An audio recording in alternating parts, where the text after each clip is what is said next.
ibihe byiza kuri wowe wakoze subscribe kuri Gasuku Media TV. Uyu ni Mungu w'Abanyarwanda Jeswe zo mpanga icyogere mu nkuba umwami w'abagore.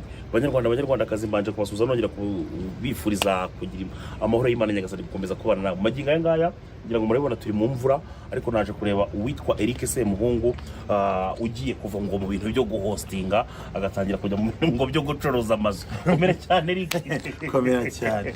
Ariko ibyo guhostinga ngo wabiretse. Nibyo guhostinga urumva twe dukunda akazi utuzi twinshi. So byose mumaze bivangavanga. Mukire ambwiye ngo Eric ngwino ngurishirize inzu yanjye cyangwa se uzuya uyishyire ku isoko. Nzanye naniruka ariko amafaranga yose ni amafaranga. Ariko noneho sinkubeshye.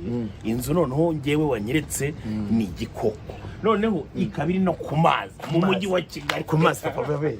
Iyi mu mujyi wa Kigali ku mazi. Ibaze mu mujyi wa Kigali ku mazi. Mbabarira abakamera bari mbabarire.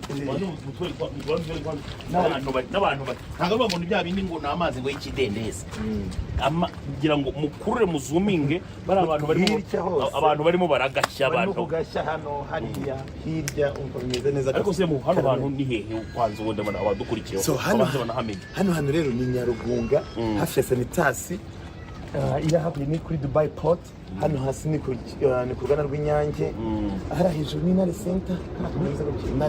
Inare Center ni ukuvuga ngo wambutsa hakurya gato tugera i Kabuga.